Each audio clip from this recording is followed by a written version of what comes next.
What is going on, Lake listeners? Thank you for coming back for more of the Grow, Thrive, Inspire podcast. Today we have a very special guest, an agent who has received the RE/MAX Hall of Fame Award on top of so many other high achievement awards, the chairperson of the Osage Beach City Planning and Zoning Committee, and an agent who has been nominated for Realtor of the Year 5 times and who has received the Bagnell Dam Association Realtor Award of Excellence 7 years in a row. It's my absolute pleasure to welcome Miss Susan Ebling to our show. Susan, thank you so much for coming on the show. We're so excited to have you. Thanks for having me. I'm excited to be here. So, Susan, I kind of wanted to start with some of your history. You were a teacher and helped as a general manager at your family's very well-known lake restaurant and bar. Tell us more about that.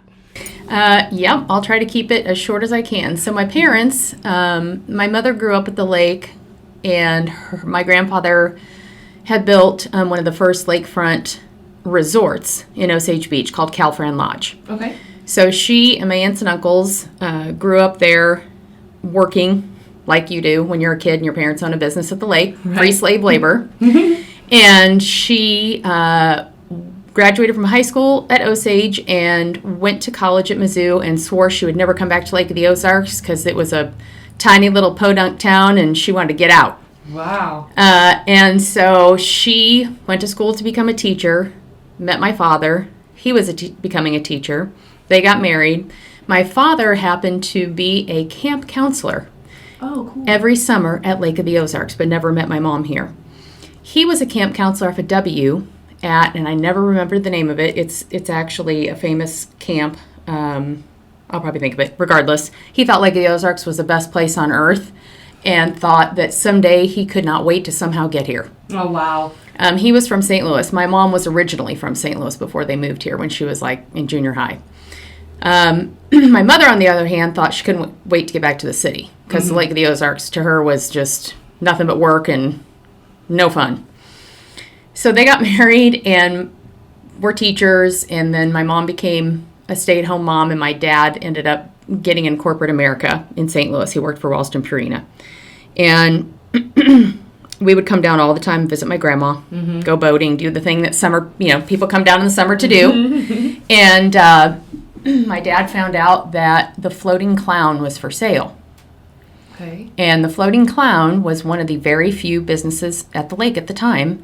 There was the Floating Clown, which happened to be over across the shore from where we ended up. It was where Dog Days is now. Oh, okay. And there was a resort there called Sun and Fun. So they kind of had a captive audience with this resort right next door. They eventually bought their own piece of ground. I think maybe they were leasing a spot to put the dock there by Sun and Fun. The guy who built it ended up buying the property that my parents own now to move over across the shore, essentially, and have kind of his own little spot there where he could maybe build a house on land and stuff like that. So my dad found out the clown was for sale, and I was probably 4 and wanted to buy it. And my mom said, oh, hell no. No way.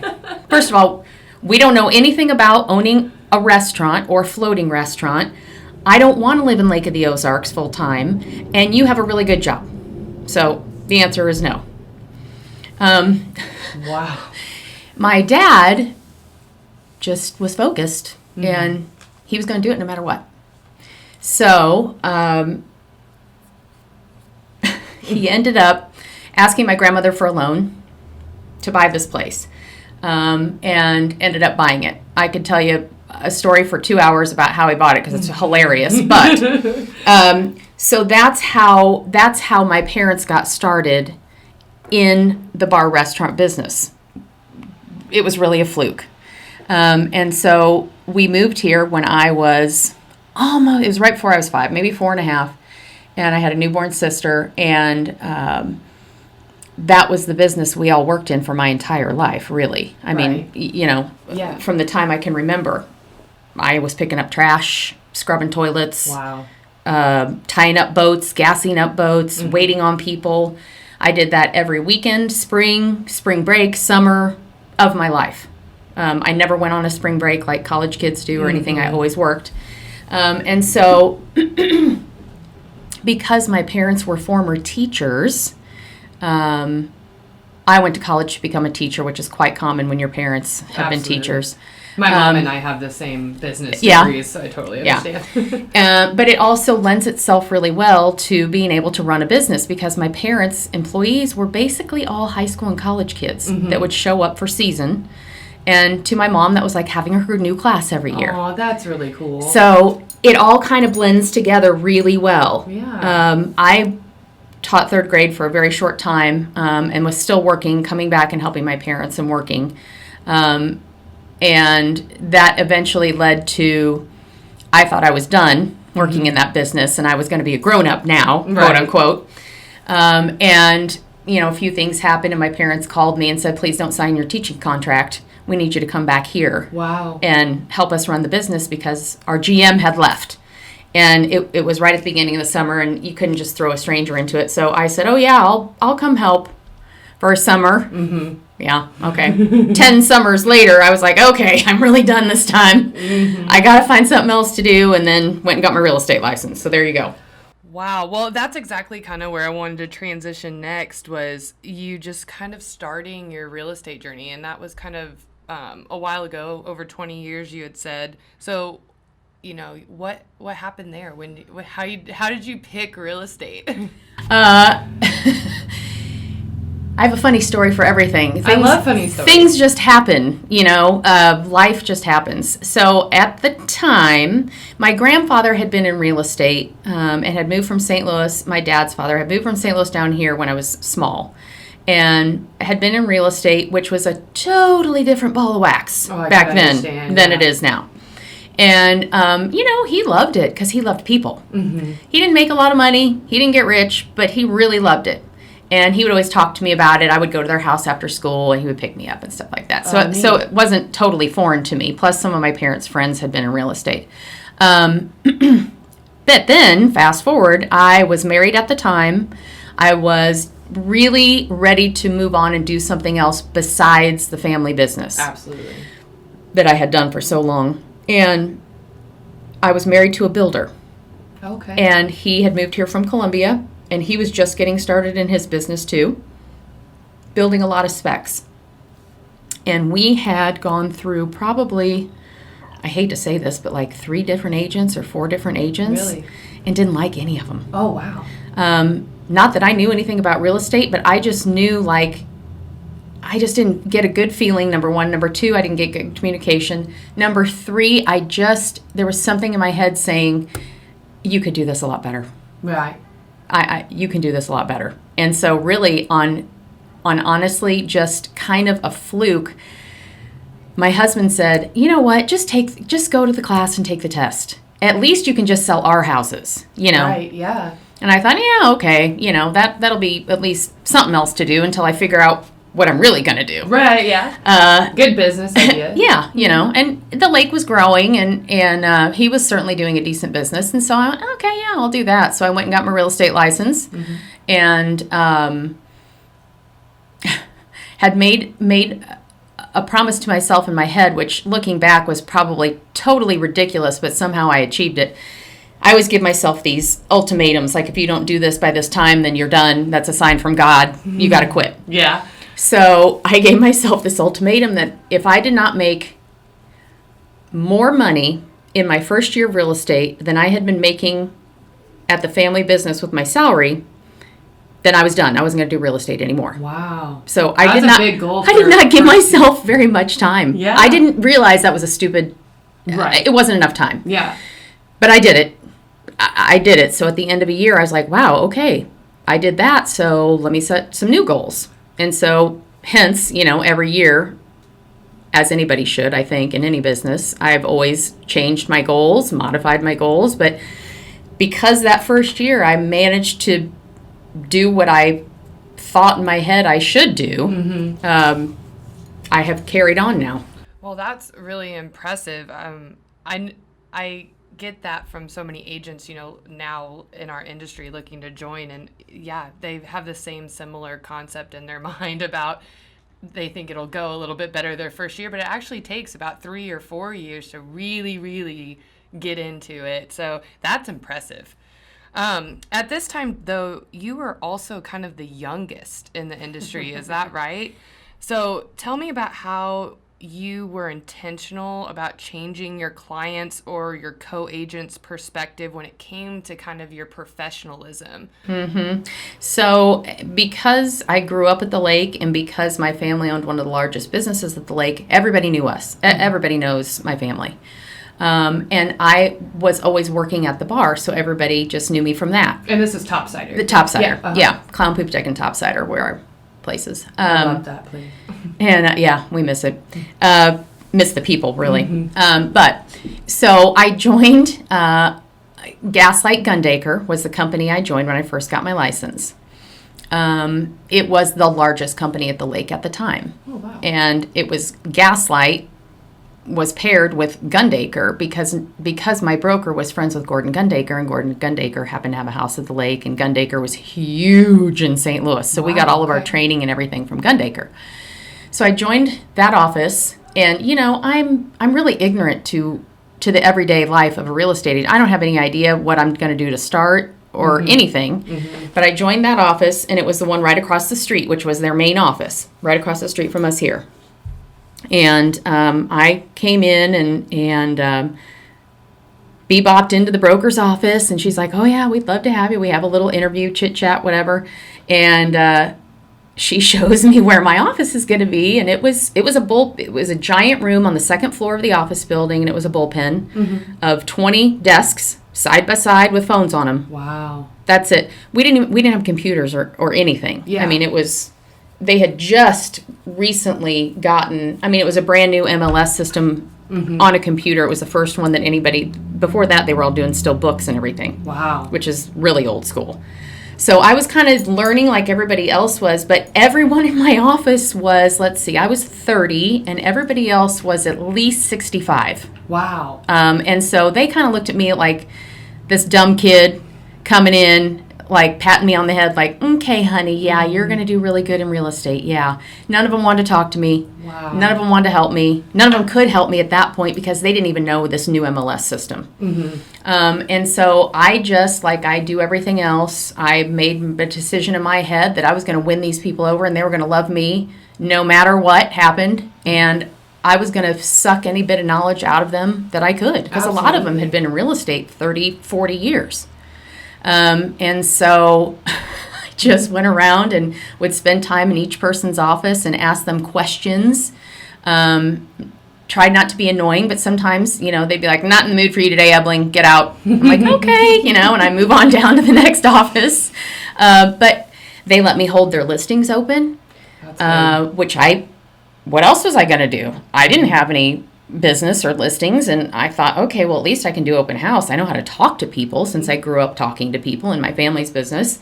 And I just sort of stumbled through the first few months and trying to meet everybody and convince them that I wasn't going to be gone. I think, back then anyway, the common thought was, "Oh, here's another new one with their license. They'll be gone in 6 months." Right.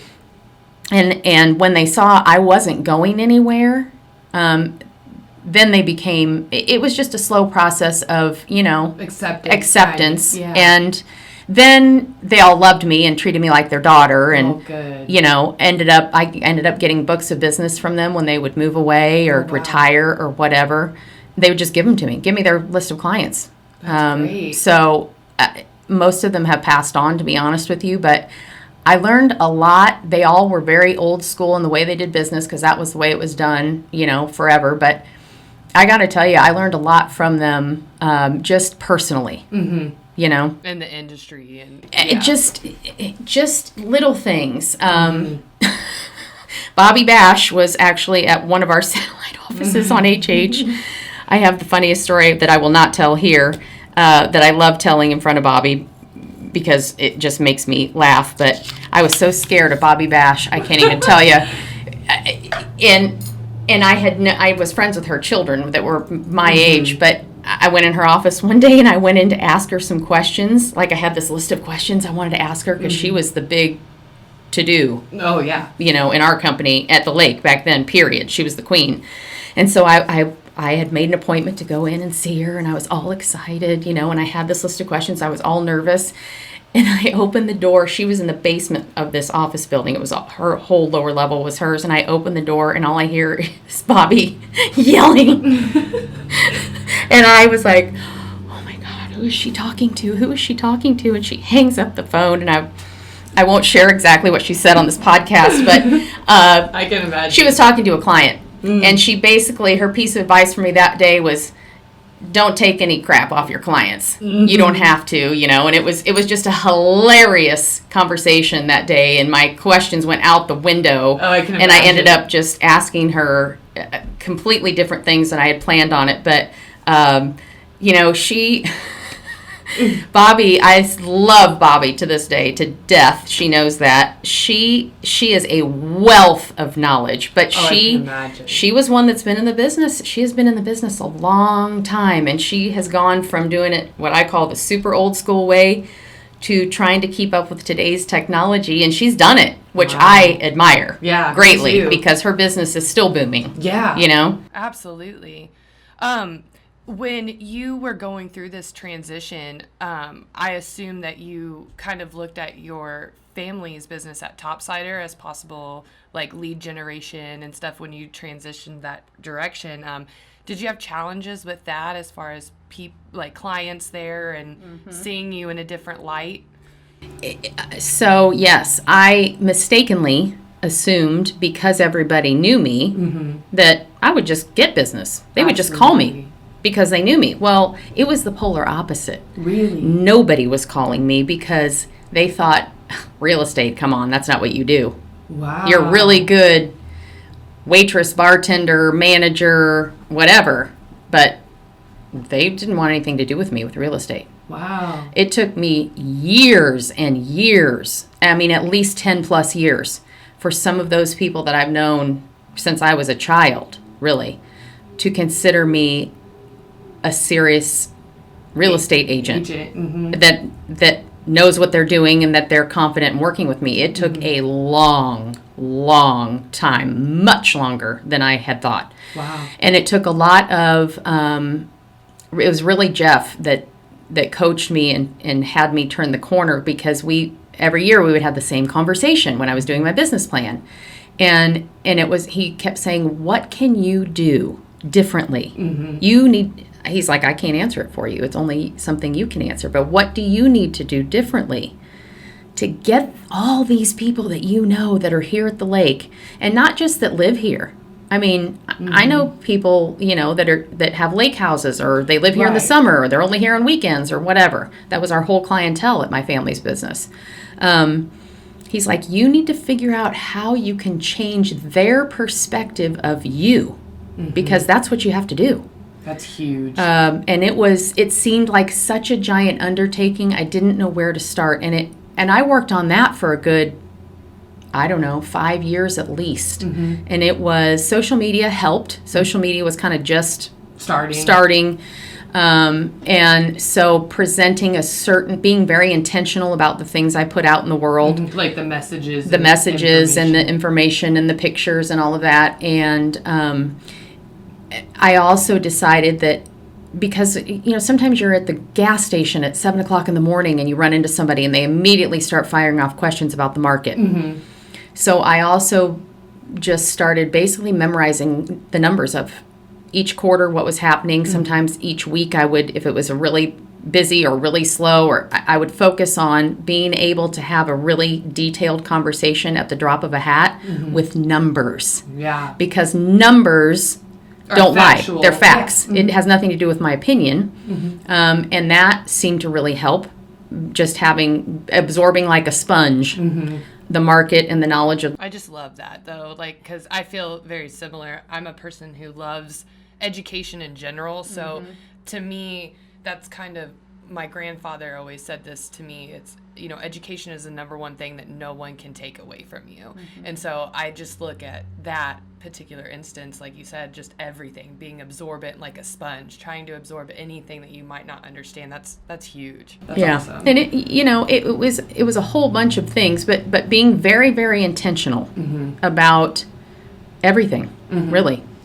So transitioning or fast forwarding a little bit, tell me what brought you to Jeff and Krantz's team and Remax Lake of the Ozarks. When I first started at Gundaker, 1999, I think, is when I first went in that office. Everybody was on their own. There were no teams at the lake. And, like I said, they showed me a desk, gave me a phone, and that was it. Yeah. I mean, I didn't get training. I didn't get, it was months before I went to like a St. Louis training class or whatever.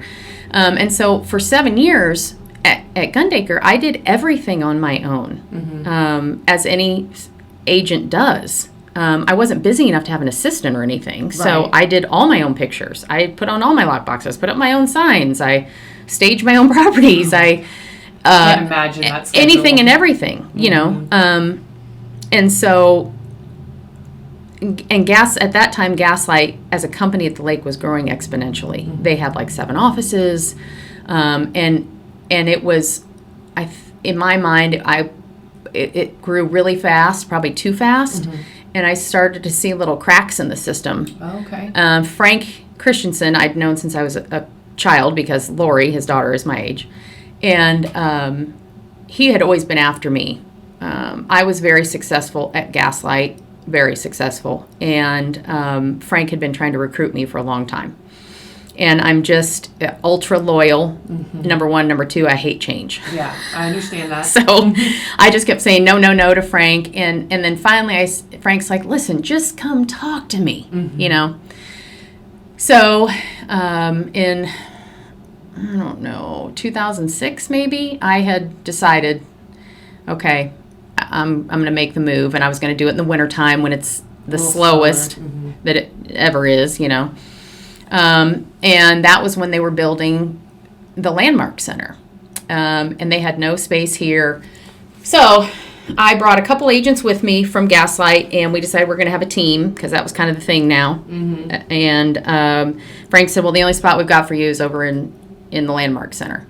So we had an office there in the lower level, and that was great for a pretty short time. And then a couple things happened. One was I had a baby right when I was starting this, team and everything else.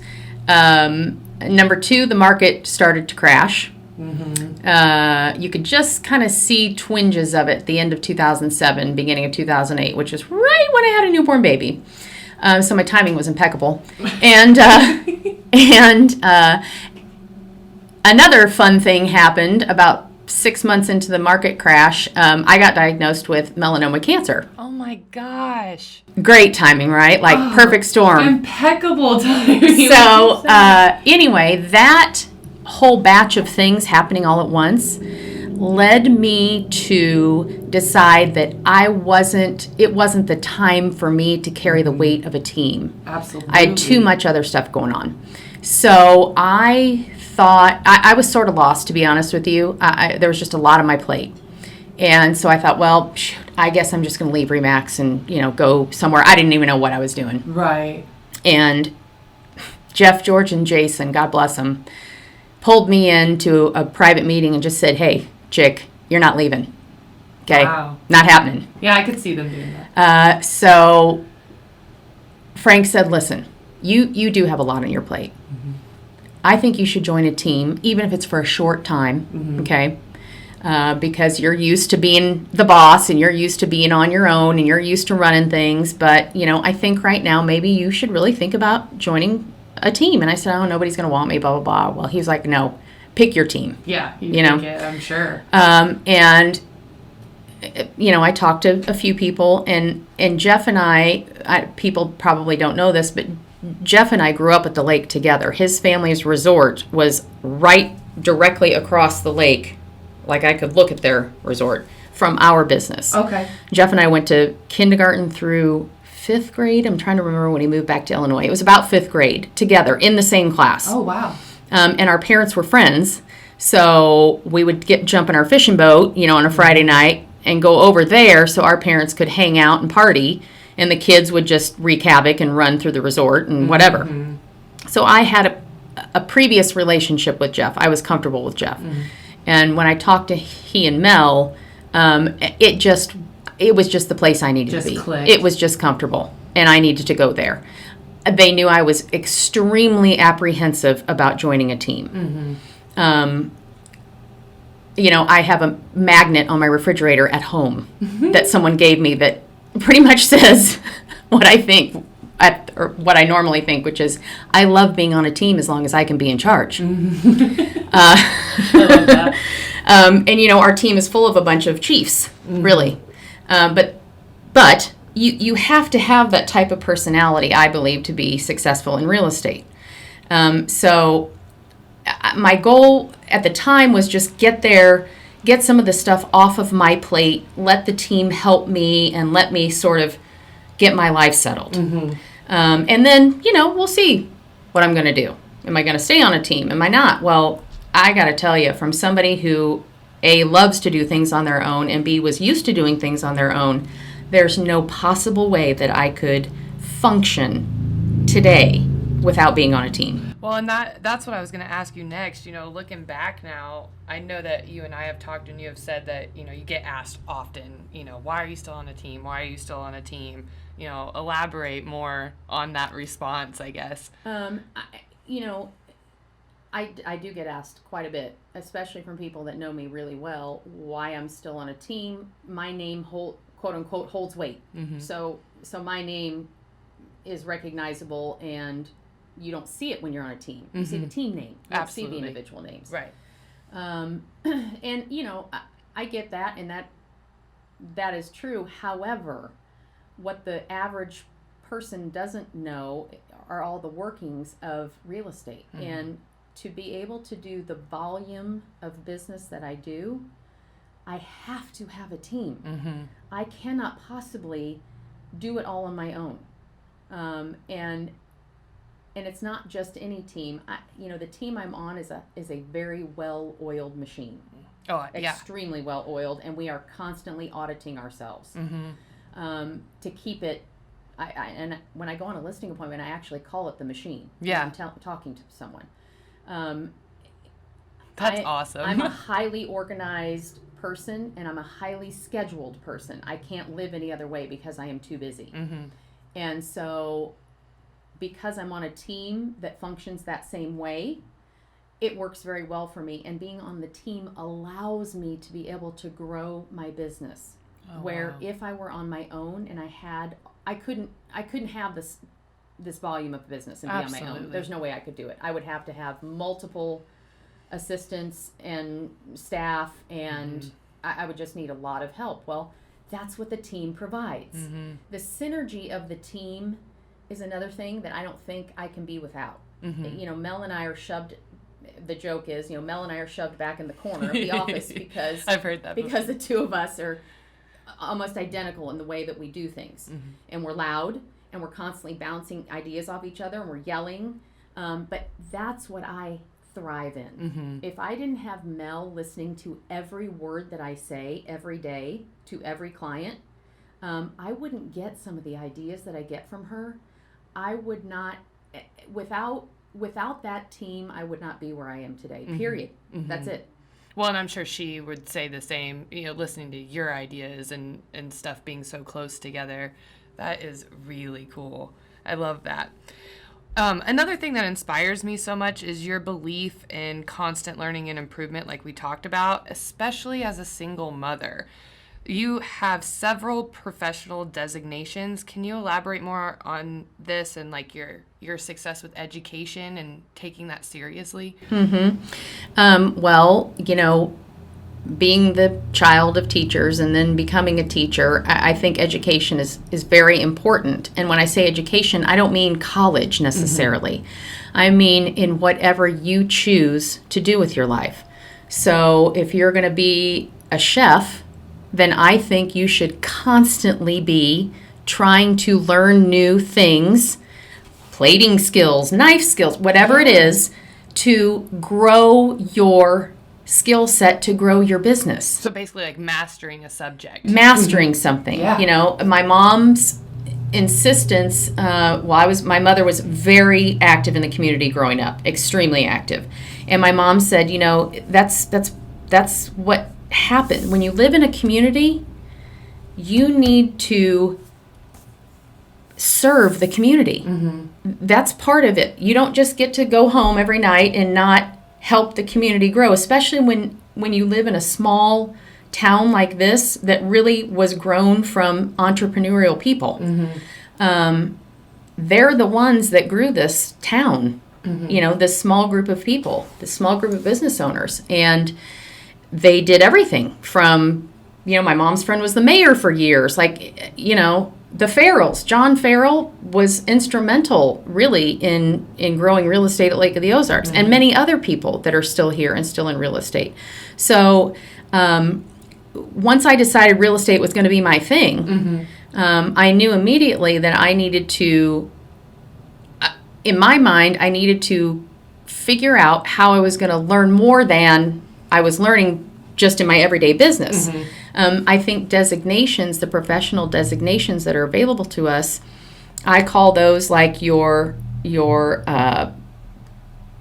some of them are super short and they only take, a day or a weekend or whatever. Right. But you still learn something. The one that I personally tell all the agents on my team, at least, that I think is the most important one that I've gotten that also takes the longest is the GRI. Mm-hmm. The GRI, the thing that I can relate it to is it's like going to get your master's. Okay. It takes about that long. It's about that many hours.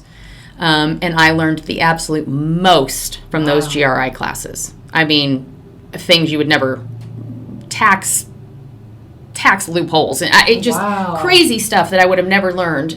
But I'm sure you use a lot of I do use it. I still have saved some of the materials and things that I got from some of those classes. I did it. Once I make up my mind I want to do something, I want to do it like now. Mm-hmm. And I want to complete it as fast as possible. And, that's just how I am. Way.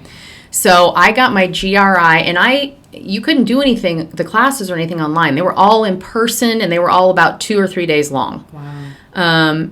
And so for 2 years, I signed up for everyone that was even within 3 hours of drive time. Mm-hmm. And I knocked them all out, and I got it done. But it was well worth it. I mean, it really helped me.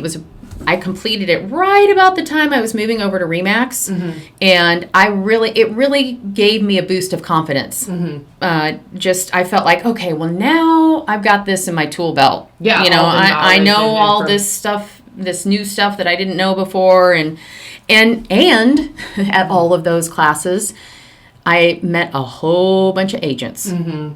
Because I do a lot of agent referrals, mm-hmm. a ton of agent referrals. And I met people, I've got people I met in those classes that are still my clients today that are, agents in other areas that I've sold things to at the lake. That's cool. Referred their clients to me. So it was a mixed bag of positive experience, honestly. I can imagine that is cool. And I think that a lot of agents, especially newer ones in the business, will probably get a lot of inspiration from that. Switching gears again, and we were talking about, being active in the community. Now you are the chairperson of the Osage Beach City Planning and Zoning Committee, and you've previously served on the Mecca Grievance Committee and the Bagnell Dam Association of Realtors Board of Directors. What kind of inspired you there to get active? What'd you love about serving or currently love about that chairperson position? When I first... I'm trying to remember what I first did at the board office. I think I signed up for a committee or something mm-hmm. when I'd been in the business like a year. And I thought, well, that's a good way to meet people, other agents at the lake and learn a little bit about our board and what's going on. So I joined a committee, and then I'm sure at that point I was on like 5 or 6. We did Parade of Homes back then, which was a big, big event. We had a Parade of Homes committee. It was a year-long effort. I did that for many years. I did a whole bunch of committee work before I served on the board of realtors. I loved it, was on it for like 13, 14 years on the board, and have just been taking a break for a few years because mm-hmm. I serve on so many other boards and things. But I would highly recommend to any agent to get involved at the board. Mm-hmm. Start getting on committees. I know you think in your head, oh, I don't have time for that, but you do, and you should do it, because that is your career of choice. Mm-hmm. Well, I'm sure, like you said, it gave you more toolbox information. Absolutely. As well. Yeah. I had no idea what went on with the board. To me, it was a big secret, and I didn't, and it's really not a big secret, but, people, just in general, I found that people don't really like to volunteer their time. Everybody's very busy with their family and their own life and their business and all the other things. But I really have, over the years of all the things I've done, and like you said, the MREC, I was on the grievance committee for the state for, 10, 12 years, and that was a humongous learning experience. I loved it. You had to go to training every year or every other year. But the grievance hearings themselves, I learned a lot. I can imagine. From those. What to do, what not to do. Yeah. Yeah, for sure. Little nuances of things that, to be honest, I didn't even know were wrong until I was on the grievance committee. I can imagine. So that was wonderful. That was a great learning experience. When I started with the city, I was asked by the mayor. The mayor wanted to appoint me to be on planning and zoning because at the time she really wanted a real estate agent. Wow. And she really wanted somebody who knows the lake really well. So I sort of fit the bill. Yeah. And so I thought, well, okay, yeah. I didn't know anything about planning and zoning, to be honest, but I thought, I'm game, and gosh, that was a long time ago too. I can't remember how many years I've done it, but recently in the last year and a half or whatever, the current mayor, who I have known for a long time as well, called me and goes, hey, Susan, I want to make you the chairperson. I said, oh, no. I'm fine. I don't need to be the chairperson. I'll be at every meeting and I'll, He goes, no, you're going to be the chairperson. And I went, I don't really think that's for me. And he goes, no, it is. He's like, I need someone who is strong enough to lead the meeting. And when you have tough planning and zoning meetings, like the amphitheater at Backwater Jack's was a rough one this year. We had many meetings about it. We had TV cameras there. We had a lot of angry people that were neighbors. You have to have a thick skin. And you have to sometimes be able to cut people off. And you have to sometimes let people talk. And you have to sometimes take a little bit of abuse. But, understanding that people are emotional about certain things that might be built by their house or whatever. You kind of have to have to navigate that. That does take a lot of toughness. I can't imagine that. But it's great. Again, it's another learning experience. Yeah. I've learned a lot on the planning and zoning committee. Challenges you to definitely go outside of comfort zones and in comfort zones and all of it. That's cool. To just the Lake of the Ozarks was not a planned community. It wasn't like a city where they said, okay, we're going to do a neighborhood here, and we're going to have commercial over here, and we're going to keep, the suburbs on this side, and all the streets are going to run this direction this way. And it was a willy-nilly, not planned at all thing. And so we've got commercially zoned areas right next to residential areas. We've got people wanting to build houses on commercial ground. I see a lot of that as well. It's just cuckoo. There was no plan, so it's totally disorganized. And thank God for the city of Osage Beach, because they actually have a comprehensive plan in place. And so it's sort of most cities have that from the get-go, but Osage Beach, being Lake of the Ozarks and the way everything kind of grew and people had no plan, the comprehensive plan they did, which it's got to be at least 10 or 15 years old now, but paid a company that does this kind of thing, and we worked on it, and it took forever. And the comprehensive plan is something just to refer back to, and it is something moving on to the future, where you're trying to get rid of this mix of uses on top of each other. And so I see that a lot now in requests, where it's like, okay, well, yes, this ground is zoned commercial right now, but there's 4 houses next door on one side. There's 3 houses on the other side. Like, these people want to build a house. Let's go ahead and rezone this. That's the reasonable thing to do. Right. So we're kind of playing fix it in reverse at this point. That's really interesting. One thing I didn't know about you, which I thought was super cool was that your family started the clown golf tournament over 36 years ago. And you guys did that to raise money for the Dream Factory and children and their local families. But you also donate to other charities as well here at the lake. What have you taken away from that? What are some charities that you just absolutely love with a passion? I'm sure the Dream Factory obviously is one of them. Yeah. But. So, my parents, like I said earlier, like everything else, things sort of happen unexpectedly. My parents were golfers and former teachers and love kids. And were looking, really, they thought it'd be a one-time gig. They thought, let's do, back then there were no, right now at the lake, there's a charity fundraiser every day. There's a golf tournament charity fundraiser every week, practically. But back then there weren't any.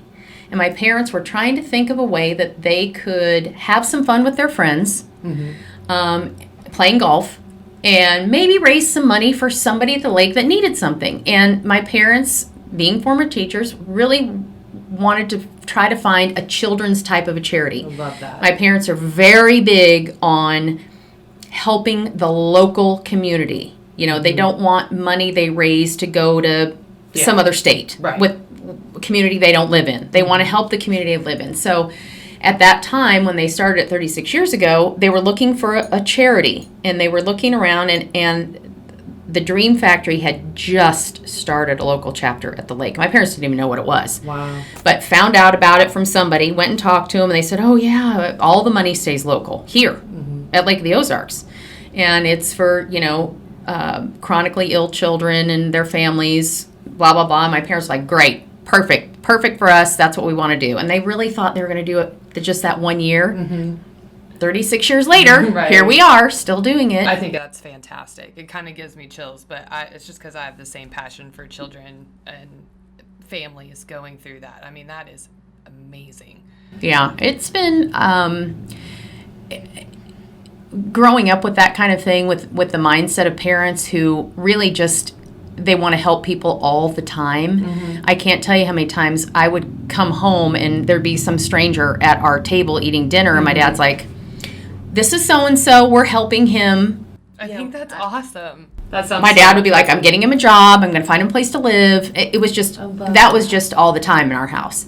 So that's just kind of normal for me. I want to, people that know me well know that I want to help, period. So I will get calls from people, hey, there's a family, they have 5 kids, they don't have any clothes, they don't have any food, blah, blah, blah. And I'm like, okay, great. I'm there. I don't talk about it. I don't share it on social media. I just think that's our job. Yeah, I agree. Awesome. That's what you do as a human being. When someone needs help, you help them. That's it. That's awesome. I want to do more with that as well. You just inspire me more to do that. I mean, it kind of gives me tears just because I know that impact. I've been on that other side of it to where it does make a difference. It really does. So transitioning back to you before we kind of wrap the episode up, but I wanted to kind of focus on some of the things that you had talked with me about. Like, you'd previously mentioned that you were one of the first agents to do video and ask for reviews, things like that. Tell me kind of more about that. Yeah, and I think I also told you I've really slacked off as I've gotten super busy. I've really slacked off on my videos, but I honestly, since I've been here, to be honest, I don't think I've seen a video. So when you told me that, I'm like, where are these videos? Yeah, I don't do them that often anymore because my terrible excuses, I'm just so busy, it just goes by the wayside. I actually have a schedule that sits on my desk of things I'm supposed to be doing with video, and I just inevitably, I'm like, I'm too busy, I'll do it tomorrow, and then then it's 3 years later and you haven't done it. When we first got the greens, before we even had the green screen here, there was a little device you could buy called a Vimeo.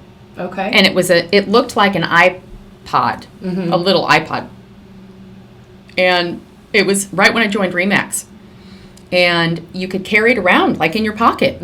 And it would do 3-minute videos, I want to say. And then you had to have the Vimeo software, which Vimeo is still a video software. I was going to say it is, yeah. But it was a device. That's how it started. Wow, and I was like, I got to get one of these. This is awesome, you know. And so I started doing little videos of my listings. I'd do a short, you know, and videos of myself, and then videos of my daughter. And my clients were like, this is great. We love these. This is awesome. Well, then the devices got outdated, you know, like 6 months later, like devices do. And Vimeo just decided to stick with their software. So you had to figure out other things. Well, that's about the time we got the green screen here. I loved the green screen. I did videos of that green screen all the time. I would love that too. And I would have one of the girls come down with me, you know, eventually we had it in what is now the O'Sullivan Bruce office, which was where we kept our green screen. Otherwise, you had to move it around all the time. But we had so much fun with that thing. I would be like, do this background, do that background. So I had a lot of fun with the videos, and I did a lot of them, and my clients loved them, and I think it probably got me a lot of business, to be honest, because nobody else was doing them. So that worked out, and I need to be consistently doing them still more. The live videos, I think, are the way to go now. People like that better. But and I do those. I just don't. Something about being in the moment. Yeah, and you can't edit yourself, and not that I ever do. Like one time, I sent out one from the green screen. Something had happened. It was like the color of the shirt I was wearing, and I looked like a floating head. And so we didn't even know it. And then once, you know, you had to wait. It took forever for that green screen stuff to upload to your computer, like hours and hours. Sometimes it was the next day. Well, then it popped up, and mine and Carrie not our Carrie now, a different Carrie. She goes, oh, no, Susan, because it was a really good one. A lot of good numbers and everything. She goes, oh, no, look at this. And my head was just a floating head. And I said, you know what? We're sending it out. I don't care. People loved it. I got calls and texts and emails. Oh my God, this is hilarious. That is awesome. Because I was like, hell with it. Don't edit it. Just send it out. So I think that's the thing about live video now. Like, you might make a mistake. You might trip. You might say the wrong word or whatever. People don't care. They just like that it's real, you know. So that's definitely something everybody should be doing, including me. But the reviews,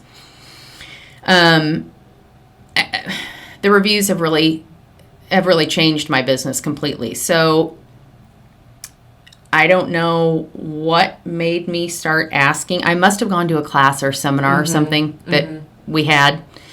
And that was one of the things that the person did or suggested. And I jumped on the bandwagon with that. And I just, as Jeff says, the reason I get so many reviews is because I hound people. Like, if you don't give it to me once, I ask for it again. It could be a year later. If you haven't done it, I'm going to ask for it again. Yeah. And the reason that and still some people don't, you know, I'll call them, hey, oh yeah, I meant to do it, whatever. But I do hound them for it. And the reason I hound them for it is because I have found that those reviews, as each year ticks by, it gets more and more important, because now everybody in the world buys everything online, and they don't buy anything without checking the reviews. Absolutely. I don't care if you're talking about a pair of shoes. A lawyer, just anything. Anything. Yeah, for anything. Sure. I'm very much that person. Everybody does reviews. Maybe not so much, you know, there is a generational gap, but everybody is looking for someone else's opinion, like, should I buy this or not? Is this the one for me? Is this the pair of shoes for me? Is this the agent for me? Well, I found that the more reviews you have, the more comfortable strangers are, because most of my business is referral, but the more comfortable strangers are with calling you. And so we track our business, of course, and I think this year so far, because I looked at it right before I came over, I've had, I think it's five cold listing calls. And the reason, and I always say, oh, how did you, did someone refer you to me? How did you find me? Oh, I found you online, your reviews. Oh, wow. Now, I've had business, we've been tracking it for a while, but this year there's been 5 listings, which, as everybody knows, this year to get a listing, you're fighting for it. I mean, everybody needs listings. They're just extremely hard to obtain. And to have 5 people call me cold just from reviews, I thought, okay, yeah, because Jeff has been saying for years, like, Susan, this is a big deal. You got to keep doing this. Like, this is huge. And now, there's many other agents doing it. I just happen to have more because I've been doing it longer. Absolutely. And so I've also found, and this was told to me by a couple of the people that called me, but you know how people just sit there and type something in like their phone or their laptop or whatever, like #1 selling real estate agent, Lake of the Ozarks. Well, the algorithms on Google and all, they just go by how many times they see your name. So my reviews, I literally had a lady call me. It was a $600 and some thousand listing. Wow. She called me and she goes, "Oh, I just Googled #1 agent real estate, #1 real estate agent, Lake of the Ozarks." And she goes, "Your name and I think 2 other names popped up." And she goes, "So then I just clicked on your names." And she goes, "You had the most reviews and they were all excellent. So that's why I'm calling you." Oh, wow. That's great. I didn't do anything other than ask for reviews, and they're online. Mm-hmm. So... Well, some of the reviews that you've gotten, I mean, I know your clients have said this year especially that you are the queen bee of kind of fielding multiple offers. And we know that multiple offers in this market has been probably unlike any that we've ever seen before. Truly. So tell me about that. Yeah, what a strange year it's been. So, you know, in the past, every once in a while, you know, you might have a listing where you might get 2 offers at once. Mm-hmm. 3 offers, holy cow. You know, that's almost never happens. This year, I think the most I got, and I could have gotten a lot more, but we cut it off because it became overwhelming. I think 14 was the most I got on one. It has changed the entire way that I do my listing presentation. It has changed my conversation with sellers. The way that I do multiple offers completely changed. When I found out, when Jeff checked and I think Cindy checked at the board office, as long as you have it in writing from your seller client, you know, you can do it what I call the new way and not the old-fashioned way. You know, the old-fashioned way was just say, "Oh, I have other offers. You have until 5 o'clock. Submit your highest and best," and you keep everything a secret. Mm-hmm. That doesn't do anybody any good. Right. It doesn't do the seller any good because it's not going to get them the highest and best they could possibly get.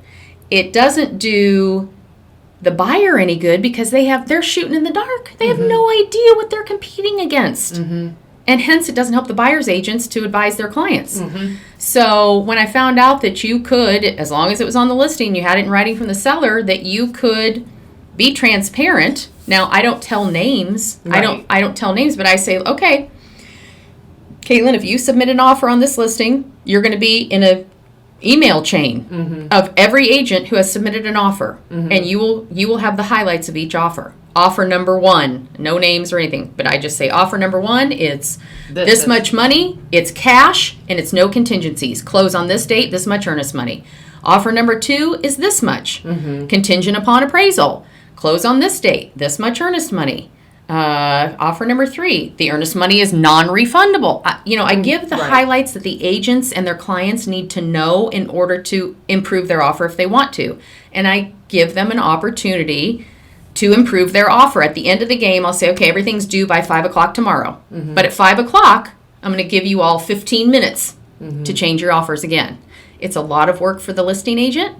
But it's worth it, though. But the seller thinks that you are the smartest person on earth. Mm-hmm. They know for sure they got the most money and the best terms. Absolutely. None of the buyer's agents are mad at you because you told them. You gave them a fair shot, and none of the buyers are mad. Wow. Because they know, like, oh, that's over my budget. I'm out. Mm-hmm. And they're not, they might be disappointed, but they're not mad. Yeah. The other way, the old school way, I now call it, everybody's mad. Yeah. You know? This way, it's like, hey, here's what you got.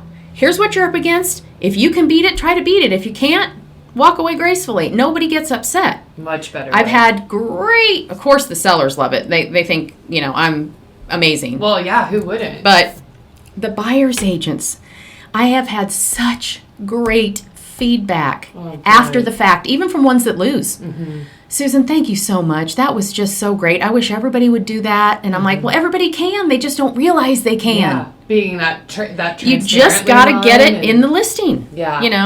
And I think in the market that we're in now, that's the smartest way to do it. Mm-hmm. Yeah, we need to bring more awareness to that too. That's awesome. I just don't think people are like you said, they're aware that you can do it this way. Mm-hmm.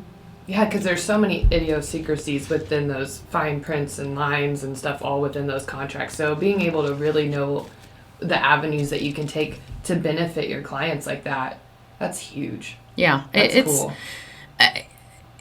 Look, I didn't even know it was a possibility before this year, but I've used it many times this year, and it has been extremely successful, and I feel like most people have walked away happy, or at least knowing much happier than much happier than they would have been, or knowing they put their best foot forward. Yeah. You know, and they did what they could, and if it didn't work, it didn't work.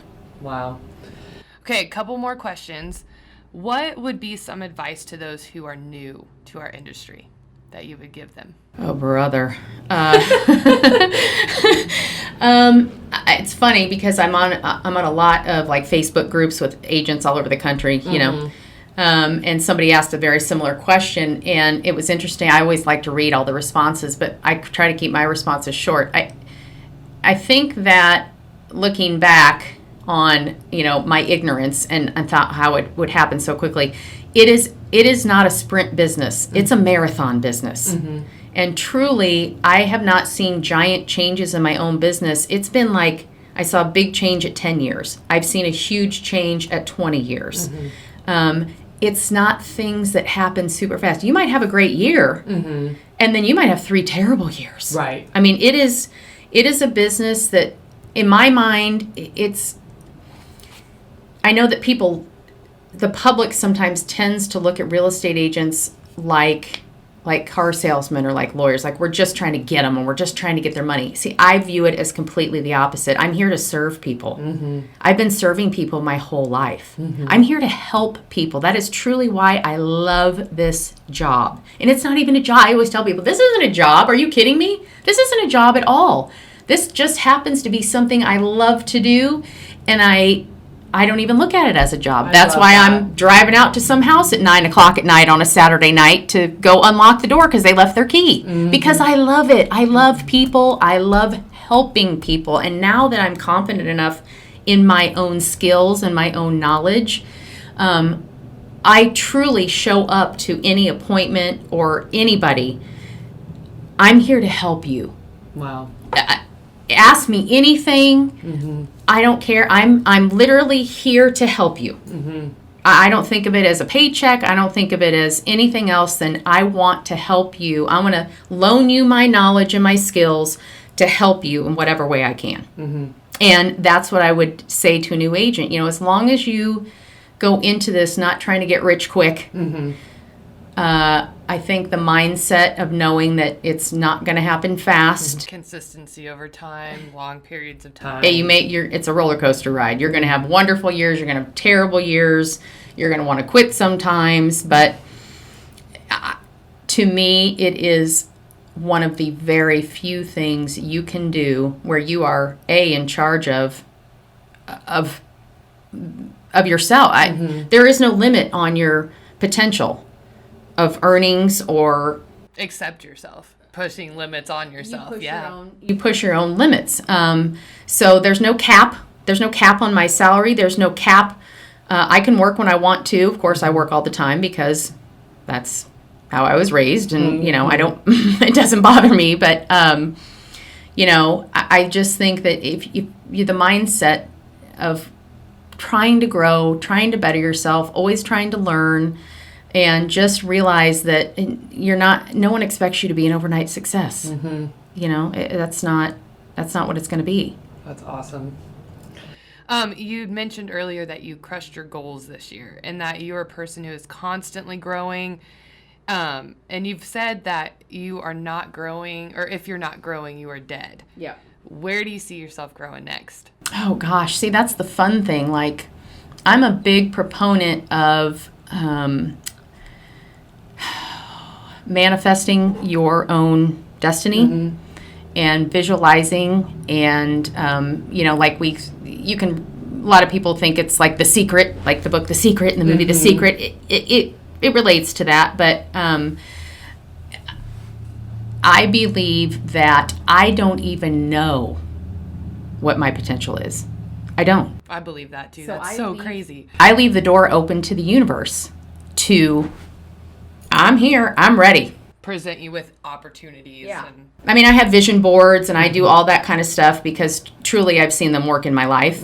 But I also know that I am capable of so much more than I even know. So I sort of leave that that little window open, like, okay, well, here's what I would like to do this year. But like, I thought I set the craziest goal of all time this year, because Mel is the queen of setting crazy goals, insane goals. Yes, but she's amazing. Where you look at her and you're like, you've really lost it this time, my friend. But strangely, it seems to always work out.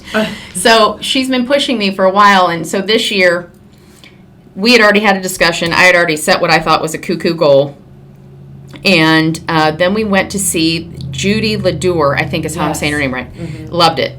I went to that too. If you're talking about her latest one, Yeah, that like- one was amazing. And so right kind of at the beginning of her talk, she said, okay, well, whatever your goal is, like, write down your goal for the year, blah, blah, whatever that is.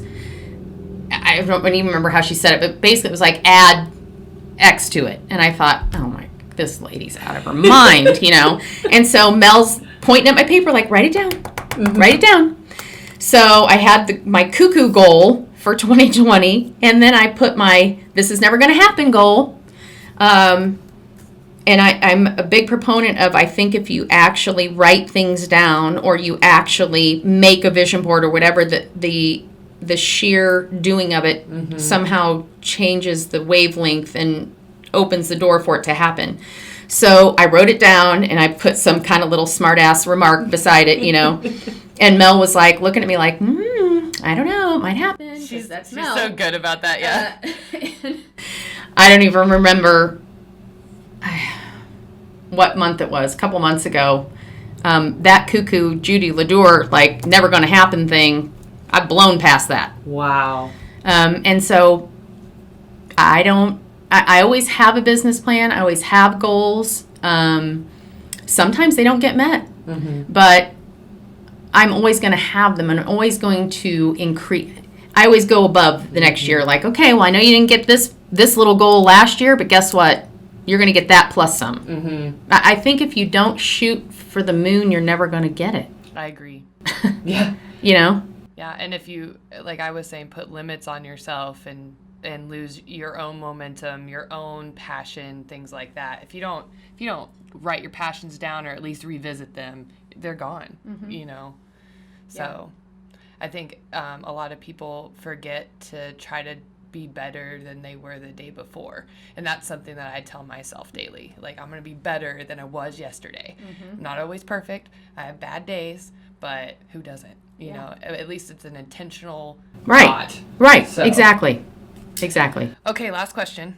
What is your why for doing what you do? Mostly it's my daughter.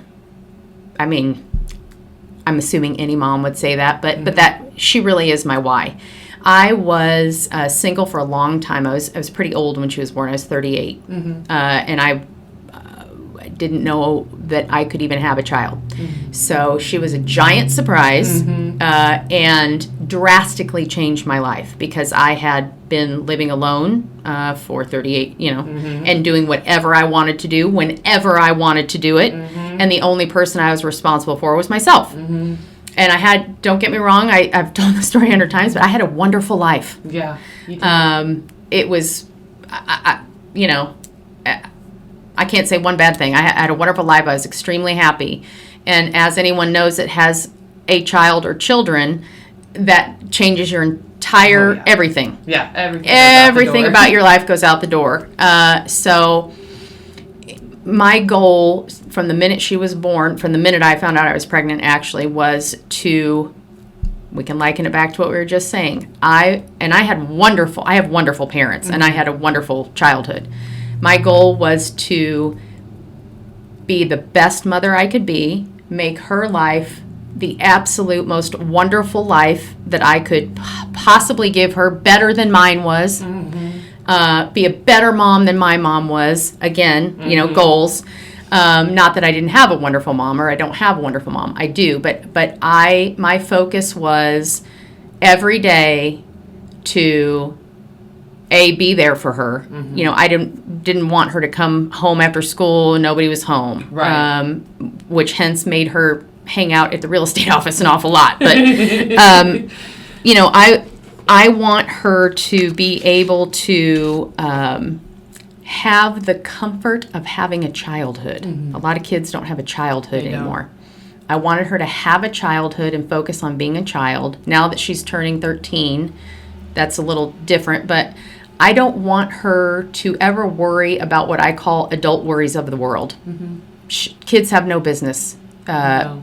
And fortunately, in today's world, it's drastically thrust upon them. I agree, and it's sad. It's unfortunate. So my why is to make her bubble as wonderful as it can be, as long as I can, because once you're thrust into adulthood, it's over. Back. I know you're not going back. I love to travel. I think I told you that, and so she has gone everywhere with me. Amazing. Her passport is funny. I was listening to Jen's podcast. Oh, yeah. And she said she was like 8 weeks old or whatever. She got her passport. I'm like, dang, I thought Alex was young. Alex was like 2. Yeah. And I was like, wow, that's really cool.